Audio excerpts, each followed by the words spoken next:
बंधु माने आजिर एही कार्यक्रम को आपण मानकु स्वागत। आजिर एही कार्यक्रमटी धनुराशि व्यक्तिविशेष मानक पई बहुत गुरुत्वपूर्ण अटे, बहुत ही खास अटे।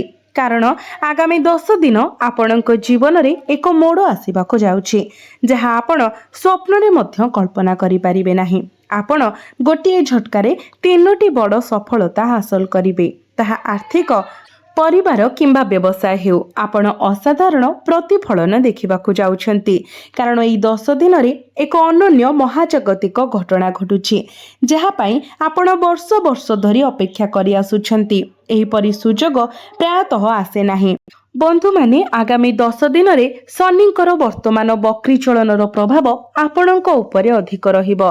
एहा सहित आपणक राशिर अधिपति गुरु उदित होइछंती। एहा व्यतीत अगस्त 17 तारिख रे घटुथबा विशेष घटना विषय मध्ये आमे आलोचना करिबो। ग्रह मानकर राजा सूर्य निज राशि रे प्रवेश करूछंती। जेते बेले सूर्य निज राशि रे प्रवेश करंती एवं भाग्य भाव रे प्रवेश करंती, एक विराट परिवर्तन आपणक भाग्यर द्वारा को ठक ठक करबा को बाध्य। एई वीडियो रे सब किछि स्पष्ट भाव रे वर्णना करा जाइछि। आपण को कौन करबा उचित एवं जेकोसी मूल्य रे कौन एड़ाइबा उचित। शेष रे आमे एपरि प्रतिकार मध्य कहिबो जहा सत्यनिष्ठार सहित अभ्यास कले आपणक जीवन रे सकारात्मक परिवर्तन आसी पारिबो। तो बंधु माने शनि वर्तमान आपणकर चतुर्थ भाव रे वक्री गोचर करूछंती। चतुर्थ भाव खुशी संपत्ति को नियंत्रण करे एवं एहा आपणक मांक सहित मध्य जड़ित।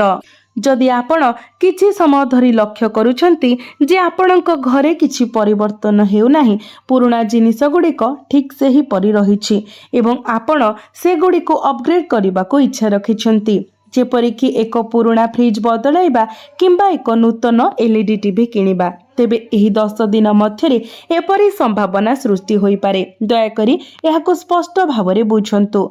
चतुर्थ भाव मध्य घरोई विलास को प्रतिनिधित्व करे। वर्तमान वक्री शनि निश्चित भावरे आपणको विलास आड़को आकर्षित करिबो। आपण आपणक घर पई नूतन जिनिस किनि पारंती, किंतु सेही समय परिवार मध्यरे किछि मतभेद देखा देई पारे। कारण चतुर्थ भाव मध्य पारिवारिक जीवन को नियंत्रण करे।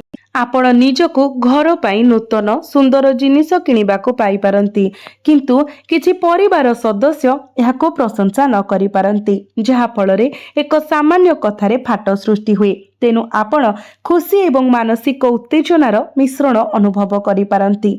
चिंता करि पारंती जे जणे निर्दिष्ट व्यक्ति एपरि प्रतिक्रिया काहेकि देले, सेमाने आपणक आनंदरे काहेकि भाग नेले नाही, किंबा सेमाने आपणक सहित एते कठोर भावरे काहेकि कथा हेले।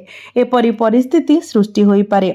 स्वास्थ्य संपर्क रे आपण एही 10 दिन मध्यरे गला जंत्रणा, कफ समस्या किंबा कष्टकर काश अनुभव करि पारंती। एई प्रभाव गुड़िक आपण एवं आपणक मां उभय को प्रभावित करि पारे। शनि वर्तमान प्रतिकूल थिबारो आपण को पढ़िबा, बुझिबा किंबा चिंता न करी कोनोसी दलिल स्वाक्षर करिबार भूल न करिबा पई अत्यंत सतर्क रहिबाको पड़िबो। शनि आपण को परीक्षा करिवे एवं लोभर प्रकृत स्वरूप सिखाइबे। तेणु आपणक आखिरु लोभर अंधारी काढ़ी दियंतु एवं चिंताशील भावरे कार्य करंतु। जदि आपण लोभरु अंध भावरे कार्य करंती, तेबे आपण एक विपर्ययपूर्ण पतनर सम्मुखीन होई पारंती। तथापि जदि आपण परिस्थिति को भल भावरे मूल्यांकन करिबा परे निष्पत्ति नियंती, तेबे आपण भल हेबे। केही जणे आपण को एक प्रलोभक सुजोग किंबा योजना प्रदान करि पारंती। एक छोट निवेश को लक्ष्य किंबा कोटी रे परिणत करिवार प्रतिश्रुति देई आपण केवल सेमानंक उपरे विश्वास करबा को प्रलोभित होई पारंती। कारण सेमाने जणे परिचित भाबुछंती सेमाने मते काहेकि भूल करिवे। एहिठारे ही शनि आपण को परीक्षा करंती। बुद्धिमान भावरे विनियोग करंतु। जदिओ वर्तमान निवेश साधारणतः भल, जदि आपण एक टंका को 5 टंकारे परिणत करबा को आशा रखंती, तेबे यह ओलोटा होई पारे। यह मने रखंतु। वर्तमान आसंतु परवर्ती गुरुत्वपूर्ण घटना विषय सतर्कतार सहित विचार करिबा। ଧନୁ ରାଶିର ବ୍ୟକ୍ତିବିଶେଷ ମାନଙ୍କ ପାଇଁ ଅଗଷ୍ଟ 17ରେ ସୂର୍ଯ୍ୟ ନିଜର ସ୍ୱରାଶିରେ ପ୍ରବେଶ କରିବେ। ସୂର୍ଯ୍ୟ ଧର୍ମ ଏବଂ ଭାଗ୍ୟକୁ ପ୍ରତିନିଧିତ୍ୱ କରୁଥିବା ଏଠାରେ ଆସୁଥିବାରୁ କେଉଁ ପରିବର୍ତ୍ତନ ଆଶା କରାଯାଇପାରେ? ଯଦି ଆପଣ ଏପର୍ଯ୍ୟନ୍ତ ଭିଡ଼ିଓକୁ ଲାଇକ୍ କରିନାହାନ୍ତି ତ ପ୍ରଥମେ ଭିଡ଼ିଓକୁ ଲାଇକ୍ କରିଦିଅନ୍ତୁ ଏବଂ ଚ୍ୟାନେଲକୁ ସବସ୍କ୍ରାଇବ୍ କରିଦିଅନ୍ତୁ। ବନ୍ଧୁମାନେ, 17 ତାରିଖରେ ସୂର୍ଯ୍ୟ ନବମ ଭାବରେ ପ୍ରବେଶ କରିବା ସହିତ ଫଳାଫଳ ଉତ୍କୃଷ୍ଟ ପ୍ରମାଣିତ ହେବ।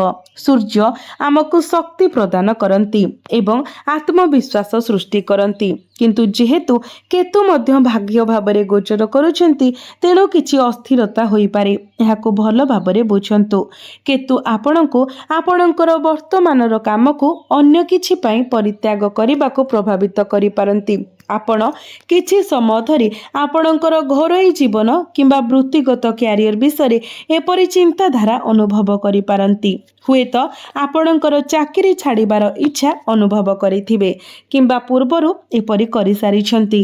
ନିକଟ ଭବିଷ୍ୟତରେ ଏପରି ଗ୍ରହ ସଂଯୋଜନ ଆପଣଙ୍କ ପରିବାର, ଦାୟିତ୍ୱ ଏବଂ ଦୈନନ୍ଦିନ ଖର୍ଚ୍ଚକୁ ବିଚାର କରେ, କିମ୍ବା ଏହା ଏକ ଖରାପ ନିଷ୍ପତ୍ତି ହୋଇପାରେ କି ନାହିଁ, ଏହା ଉପରେ ଧୈର୍ଯ୍ୟର ସହିତ ଚିନ୍ତା କରିବା ଆବଶ୍ୟକ। ତେଣୁ ଏପରି କୌଣସି ନିଷ୍ପତ୍ତି ନେବା ପୂର୍ବରୁ ଆପଣଙ୍କ ପାଖରେ ଏକ ବ୍ୟାକଅପ୍ ଯୋଜନା ପ୍ରସ୍ତୁତ ଅଛି କି ନାହିଁ ତାହା ନିଶ୍ଚିତ କରନ୍ତୁ। ସୂର୍ଯ୍ୟ ଆପଣଙ୍କ ଭିତରେ ବହୁତ ଆତ୍ମବିଶ୍ୱାସ ଏବଂ ସାହସ ସୃଷ୍ଟି କରୁଛନ୍ତି। ତଥାପି ମନେ ରଖନ୍ତୁ ଯେ ଶନି ବର୍ତ୍ତମାନ ବକ୍ରି ଗୋଚର କରୁଛନ୍ତି। ଆପଣଙ୍କୁ ବୁଝିବାକୁ ପଡ଼ିବ ଯେ ଯଦି ଆପଣଙ୍କ ବସ୍ କିମ୍ବା ଜଣେ ବରିଷ୍ଠ ଅଧିକାରୀ କିଛି କୁହନ୍ତି, ତେବେ ଆପଣଙ୍କୁ ଏହାକୁ ହୃଦୟଙ୍ଗମ କରିବା ଉଚିତ ନୁହେଁ। ଏପରି ମନ୍ତବ୍ୟକୁ ବ୍ୟକ୍ତିଗତ ଭାବରେ ନେବା ଏବଂ ପ୍ରତି ଆକ୍ଷେପ କରିବା ଆପଣଙ୍କ ବୃତ୍ତିଗତ କ୍ୟାରିୟର ପାଇଁ କ୍ଷତିକାରକ ସାବ୍ୟସ୍ତ ହୋଇପାରେ। ସାମାନ୍ୟ କଥାକୁ ଛାଡ଼ିବାକୁ ଶିଖନ୍ତୁ। ଭଗବାନ ଶନି ଆପଣଙ୍କ ସହନଶୀଳତାର ସ୍ତରକୁ ଦେଖୁଛନ୍ତି। ଏହାକୁ ଏହିପରି ଭାବନ୍ତୁ। ଧରନ୍ତୁ ଆପଣ ଏକ ରାସ୍ତାରେ ଚାଲୁଛନ୍ତି ଏବଂ ଏକ ଅଳିଆ ଗଦାରେ ସମ୍ମୁଖୀନ ହେଉଛନ୍ତି। ଆପଣ କ'ଣ ସେଠାରେ ଅଟକି ଯାଆନ୍ତି, ନା ଆପଣ କେବଳ ଆପଣଙ୍କ ମୁହଁ ଘୋଡ଼ାଇ ଆଗକୁ ବଢ଼ନ୍ତି? ଆଗାମୀ 10 ଦିନ ମଧ୍ୟରେ ଆପଣଙ୍କୁ ଠିକ୍ ଏହି ପଦ୍ଧତି ଗ୍ରହଣ କରିବାକୁ ପଡ଼ିବ। ଧନୁରାଶିର ବ୍ୟକ୍ତିବିଶେଷମାନେ ଆପଣ ଆପଣଙ୍କ କାମ ଏବଂ ବୃତ୍ତିଗତ ଜୀବନରେ ଉତ୍କୃଷ୍ଟ ପ୍ରଗତି କରୁଛନ୍ତି। ଆପଣ ଏପରି ଲୋକଙ୍କ ସହିତ ସାକ୍ଷାତ କରିପାରନ୍ତି ଯେଉଁମାନେ ବାଧା ସୃଷ୍ଟି କରନ୍ତି। ସେ ଜଣେ ବସ୍, ଜଣେ ବରିଷ୍ଠ ଅଧିକାରୀ, ଜଣେ ଗପସପ କରୁଥିବା ସହକର୍ମୀ, ଜଣେ ହସ୍ତକ୍ଷେପକାରୀ ସମ୍ପର୍କୀୟ କିମ୍ବା ଜଣେ ଲୁକ୍କାୟିତ ଶତ୍ରୁ। ଅଟକାନ୍ତୁ ନାହିଁ, ପ୍ରତିଶୋଧ ନିଅନ୍ତୁ ନାହିଁ ଏବଂ ସେମାନଙ୍କ ଉପରେ ଆଘାତ କରନ୍ତୁ ନାହିଁ, ବରଂ ନିଜକୁ ଆଗକୁ ବଢ଼ିବାକୁ କୁହନ୍ତୁ। ସମୟକୁ ଉତ୍ତର ଦେବାକୁ ଦିଅନ୍ତୁ। ଆପଣ ଆପଣଙ୍କର କାର୍ଯ୍ୟ ଏବଂ ଆପଣଙ୍କର ସଫଳତା ମାଧ୍ୟମରେ ଜବାବ ଦେବେ। ଏହା ଆପଣଙ୍କୁ ମନେ ରଖିବା ଆବଶ୍ୟକ। ସୂର୍ଯ୍ୟଙ୍କର ଏହି ପ୍ରମୁଖ ପରିବର୍ତ୍ତନ ଆପଣଙ୍କ ପାଇଁ ବହୁତ ଲାଭଦାୟକ ପ୍ରମାଣିତ ହେବ। ତଥାପି ହାର ମାନିବା ପରିବର୍ତ୍ତେ ପ୍ରୟାସ କରିବା, କଠିନ ପରିଶ୍ରମ କରିବା ଏବଂ ଜିନିଷଗୁଡ଼ିକୁ ଆଗକୁ ବଢ଼ାଇବାରେ ବିଶ୍ୱାସ କରନ୍ତୁ। ଏହା ସହିତ ସପ୍ତମ ଭାବରେ ମଙ୍ଗଳଙ୍କର ଉପସ୍ଥିତି ବ୍ୟବସାୟିକ ସହଭାଗିତା ପାଇଁ ଅତ୍ୟନ୍ତ ଅନୁକୂଳ। ଆପଣ ଉତ୍ସାହୀ ଅନୁଭବ କରିବେ, କିନ୍ତୁ ନିଶ୍ଚିତ କରନ୍ତୁ ଯେ ଆପଣ ସନ୍ଦେହକୁ ଆପଣଙ୍କ ପଛରେ ପକାଇବାକୁ ଦିଅନ୍ତୁ ନାହିଁ। ପରିସ୍ଥିତି ଭ୍ରମାତ୍ମକ ହୋଇପାରେ ଏବଂ ମିଥ୍ୟା ଅଭିଯୋଗ ଉଠିପାରେ। ଆପଣଙ୍କ ବୈବାହିକ ଜୀବନରେ କିଛି ଘୃଣା ମଧ୍ୟ ହୋଇପାରେ। ଆପଣ ମୋତେ ଏହା କିପରି କହିପାରିଲେ? ତୁମେ ମୋତେ ଏକ ପ୍ରତିଶ୍ରୁତି ଦେଇଥିଲ, ତୁମେ ଏହାକୁ କାହିଁକି ରଖିଲ ନାହିଁ? କିମ୍ବା ଆମେ ଗତକାଲି ଏହା ବିଷୟରେ ଆଲୋଚନା କରିଥିଲୁ, ଏହା କାହିଁକି ହୋଇନଥିଲା ପରି ପ୍ରଶ୍ନଗୁଡ଼ିକ ଘରେ ଅନାବଶ୍ୟକ ଉତ୍ତେଜନା ସୃଷ୍ଟି କରିପାରେ। ବ୍ୟବସାୟିକ ସହଭାଗିତା ବିଷୟରେ ଆପଣ ଅନୁଭବ କରିପାରନ୍ତି ଯେ ଆପଣଙ୍କ ସାଥୀ ଅତିରିକ୍ତ ପ୍ରୟାସ କରୁଛନ୍ତି ଏବଂ ଆପଣ ତାଙ୍କର ଦୃଷ୍ଟିକୋଣକୁ ପ୍ରଶଂସା କରିବେ। ତଥାପି ଏହି ମୁହୂର୍ତ୍ତର ଗରମରେ ଆପଣଙ୍କର ଶାନ୍ତତା ହରାନ୍ତୁ ନାହିଁ। ମଙ୍ଗଳ ଆପଣଙ୍କୁ ପ୍ରଚୁର ଶକ୍ତି ପ୍ରଦାନ କରିବ। ଅଯଥା ବିବାଦରେ ନଷ୍ଟ କରିବା ପରିବର୍ତ୍ତେ ସେହି ଶକ୍ତିକୁ ଆପଣଙ୍କ କାମରେ ଲଗାନ୍ତୁ। ଯଦି ଦୁଇଟି ଗୋଷ୍ଠୀ ପରସ୍ପର ମଧ୍ୟରେ ବିବାଦ କରୁଛନ୍ତି, ତେବେ ଫସିଯାଆନ୍ତୁ ନାହିଁ କିମ୍ବା ହସ୍ତକ୍ଷେପ କରିବାକୁ ଚେଷ୍ଟା କରନ୍ତୁ ନାହିଁ, ନଚେତ୍ ପରିସ୍ଥିତି ଆପଣଙ୍କ ଉପରେ ଓଲଟା ପ୍ରଭାବ ପକାଇପାରେ। ଧନୁରାଶିର ବ୍ୟକ୍ତିବିଶେଷମାନେ ଏହା ଉପରେ ବିଶେଷ ଧ୍ୟାନ ଦେବା ଉଚିତ। ଏବେ ଧ୍ୟାନ ଦେଇ ଶୁଣନ୍ତୁ, କାରଣ ଏହା ଏକ ଗୁରୁତ୍ୱପୂର୍ଣ୍ଣ ବିନ୍ଦୁ। ଶୁକ୍ର ବର୍ତ୍ତମାନ ଆପଣଙ୍କର କନ୍ୟା ରାଶିରେ ଗୋଚର କରୁଛନ୍ତି, ଦୁର୍ବଳ ଅଛନ୍ତି ଏବଂ ଶନିଙ୍କର ଦୃଷ୍ଟି ମଧ୍ୟ ଶୁକ୍ରଙ୍କ ଉପରେ ପଡୁଛି। ଆପଣଙ୍କ କ୍ୟାରିୟରରେ ସଫଳତା ହାସଲ କରିବା ପାଇଁ ଆପଣଙ୍କୁ ପ୍ରଚଣ୍ଡ ପ୍ରୟାସ କରିବାକୁ ପଡ଼ିପାରେ ଏବଂ ଆପଣଙ୍କର ସର୍ବୋତ୍ତମ ଚେଷ୍ଟା କରିବାକୁ ପଡ଼ିପାରେ। ଆପଣ କେତେକ ସମୟରେ କ୍ଳାନ୍ତ କିମ୍ବା ପରାଜିତ ଅନୁଭବ କରିପାରନ୍ତି, କିନ୍ତୁ ମନେ ରଖନ୍ତୁ ଯେ ଶନିଙ୍କର ଦୃଷ୍ଟିକୋଣ ଏବଂ ଦୁର୍ବଳ ଶୁକ୍ରଙ୍କର ପ୍ରଭାବ ଖେଳରେ ଅଛି। ଶେଷରେ ଆପଣ ଏକ ବିଳାସପୂର୍ଣ୍ଣ ଜୀବନ ଉପଭୋଗ କରିବେ। ଶନି ଏବଂ ଶୁକ୍ର ଆପଣଙ୍କୁ ଏହା ପ୍ରଦାନ କରିବେ ଏବଂ ପୁରସ୍କାର ଏତେ ଚମତ୍କାର ହେବ ଯେ ଆପଣ ବର୍ଷ ବର୍ଷ ଧରି ସ୍ମୃତିକୁ ମନେ ରଖିବେ। ତଥାପି ଶନି ଏବଂ ଶୁକ୍ର ଉଭୟ କଠିନ ପରିଶ୍ରମ ଦାବି କରନ୍ତି।